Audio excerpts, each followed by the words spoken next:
तो एक और चाय की दुकान पर मैं आ गया हूँ। वैसे एक घटना ये घटी आज, मैंने देखा और आपने भी देखा होगा। उत्तर प्रदेश के बिजली मंत्री, ऊर्जा मंत्री शर्मा जी आज वृंदावन में एक मंदिर में दर्शन करने गए थे। वहाँ के लोगों ने कहा कि बिहार में बिजली फ्री, नीतीश कुमार ने 125 यूनिट बिजली फ्री करने का जो फैसला किया, तो उन्होंने कहा कि बिहार में बिजली आएगी तब तो फ्री दी जाएगी। पहले एक बात आप बताइए, बिहार में बिजली कितना आती है? पूरे 22 घंटे। गांव में? गांव में भी लगभग 20 घंटे। ज़्यादा बता रहे हैं जी? ना सही बता रहे हैं। कहाँ रहते हैं आप? हम तो रहते हैं पितवास में, नौबतपुर के पास। अच्छा, आप बताइए। बिजली मंत्री हैं यूपी के, उन्होंने कहा कि नीतीश कुमार फ्री बिजली, सवाल पूछा गया कि बिहार में फ्री, कह रहे हैं कि आप भी सुने होंगे। हम तो सुने हैं, 2-3 दिन पहले का भी उनका सुने थे। कुछ लोगों ने शिकायत किया था तो उन्होंने एक नारा दे के अपना बढ़ गए थे जी। तो लेकिन कहा बिजली नहीं आ रही थे, जय श्री राम का नारा लगाया, उन्होंने एक नारा लगाया और वो फिर बढ़ गए।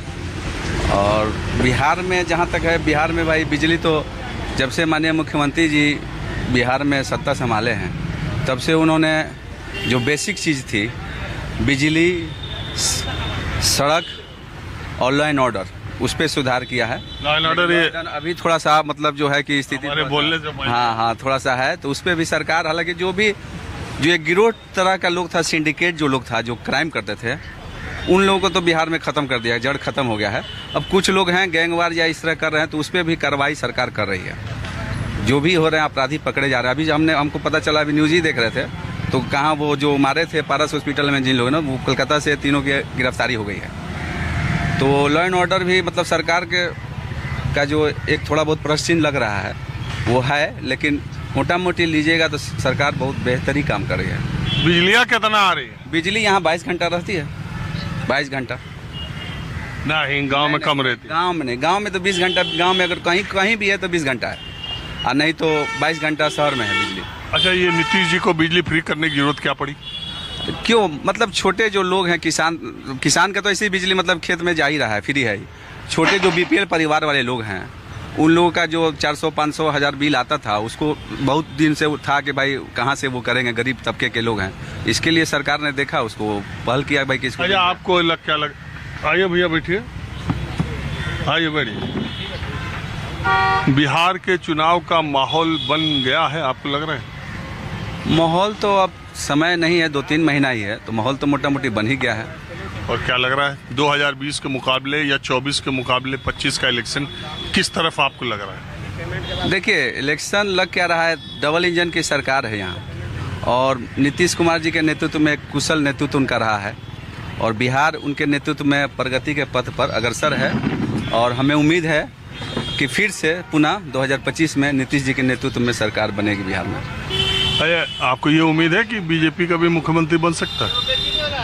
यहाँ चेहरा नहीं है, यहाँ विकल्प ही कोई नहीं है। नीतीश कुमार का कोई विकल्प नहीं है बिहार में, तो इसीलिए हमको नहीं लगता है, जब तक नीतीश कुमार हैं तो बिहार के लिए नीतीश कुमार ही है। तेजस्वी विकल्प के तौर पे उभर रहे हैं, लेकिन अभी उनको टाइम लगेगा। नीतीश कुमार के बाद ही कोई जो है कि बिहार का। लेकिन एक लोग जो प्रशांत किशोर या और बहुत सारे लोग कहते हैं कि नीतीश कुमार ने अपने शासन में बिहार के लिए काम किया, इससे इनकार नहीं है, लेकिन अब उनकी सेहत, अब उनकी आयु, अब वो ये सब मिल करके उनको ये, अब ऐसा नहीं लगता कि वो पहले जैसे या उस तरह से दिखा। नहीं, कल ही तो हम देखे माननीय मुख्यमंत्री जी कीचड़ कहाँ पानी में निकल गए, वो सब मुआयना कर रहे थे सारा चीज़। और अभी क्राइम मीटिंग, अभी जस्ट लॉ एंड ऑर्डर पे उन्होंने सब सारे लोगों का मीटिंग किया है, तो निरंतर काम कर रहे हैं मुख्यमंत्री जी। इस उम्र में वो तो लोग, अब विपक्ष का काम है कटाच करना, लेकिन इस उम्र में भी नीतीश कुमार जी को देखिएगा, उनके अनुभव को आप देखिएगा, वो बिहार में कंटिन्यू काम कर रहे हैं। कोई विपक्षी का आरोप लगाने का वो अलग आरोप लगाता है, लेकिन आम एक पब्लिक। आपका नाम क्या है?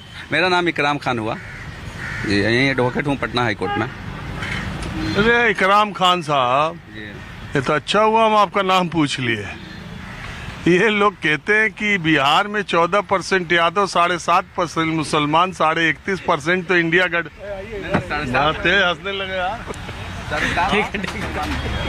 17.5 17.5 हाँ 17.5 19 है 17.5 आप लोग कहता है लेकिन 19। अरे हम अपने मन से नहीं कर रहे भैया, जातिगत जनगणना। जाति जनगणना में एक जो कास्ट था उसमें छूट गया है, उसको जो एक कास्ट जो था 1.5% 2% वो छूट गया है। कौन? वो क्या उसको बोलते हैं ये करके कौन मुसलमान करते हैं वो कहते हैं उसको ये भाट क्या ऐसे कुछ करके वो लोग शायद छूट गया। चलिए हम आप वैसे तो जातिगत जनगणना में 17.5% है, आप देखेंगे, और 14% यादव, 31.5 तो लोग कहते हैं, 32% तो तेजस्वी यादव के साथ ज्यादा। MY समीकरण, आप तो एकराम खान उल्टे गंगा बहाने लगे थे नीतीश जी। यहाँ MY समीकरण नहीं है ना, नीतीश जी के साथ A to Z समीकरण है। नीतीश जी ने सब तबके का विकास किया। JDU में है? JDU में नहीं है लेकिन फॉलोअर हैं JDU के। नहीं, आप अब हम कहाँ, आपका निश्चित आप JDU पार्टी में है। नहीं, JDU के फॉलोअर हैं हम लोग देख रहे हैं नीतीश जी के काम को। तो किस पद पर है आप JDU में नहीं है, यहाँ हाई कोर्ट में है, ऐसे फॉलोअर हैं नीतीश कुमार के जी। अच्छा, लोग कहते थे कि नीतीश कुमार के साथ 10% माइनॉरिटी के लोग हमेशा रहे, लेकिन वक्फ बोर्ड पर मुसलमान उनके रुख से बिहार का नाराज हो गया, सही बात? थोड़ा बहुत तो नाराजगी है, ये बात सही है, कुछ लोगों में तो नाराजगी है इसको लेके, लेकिन धीरे धीरे वो नाराजगी भी खत्म हो जाएगी हमको लगता है। आइए, आप भी आइए, इधर आइए, इस पर आइए। अरे हम ऐसे ही चाय पानी के दुकान पर जो जहाँ मिलता है बात करने। नमस्कार, बहुत बहुत धन्यवाद आपको। आपका क्या नाम है? मेरा नाम उपेंद्र कुमार। आइए उपेंद्र जी, आगे आइए ना, इतना धीरे बोल रहे हैं। देखिए, इकराम खान साहब अभी पूरा JDU का, नीतीश कुमार का पहाड़ खड़ा कर दिए। जब हम नाम पूछे तब फिर मामला खुला। तो ये बिहार में जो लोग कहते हैं कि केवल जाति के आधार पर या धर्म के आधार पर ध्रुवीकरण होता है, ऐसा जमीन पर बहुत सही नहीं भी है, क्या आप मानते हैं? देखिए सर, जाति धर्म अब वो रही नहीं।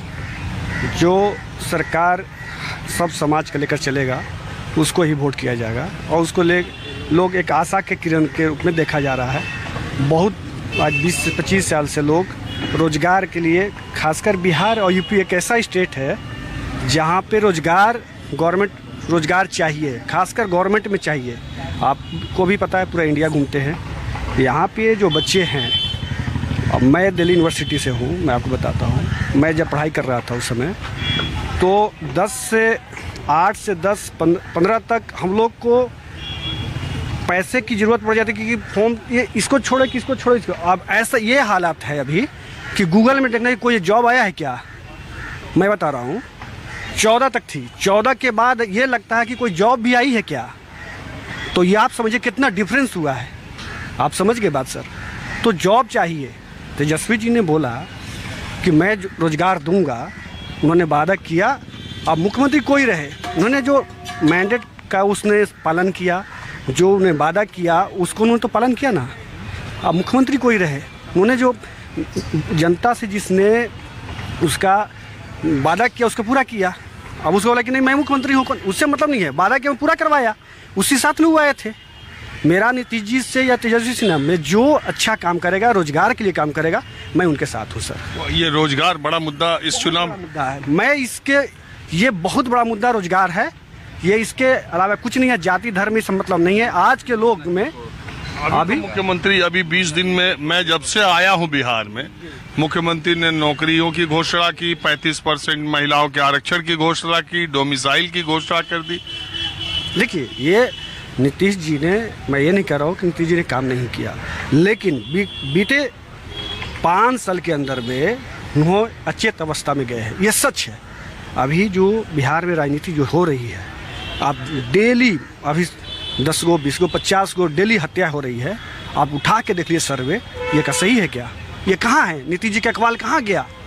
आप पढ़े होंगे द रेगुलेशन ऑफ नेपोलियन में लियो कर्नल्स ने लिखा था, जिस देश में आर्थिक समानता नहीं रहेगी उस देश की मानव समाज पे प्रसन्नता नहीं आएगी।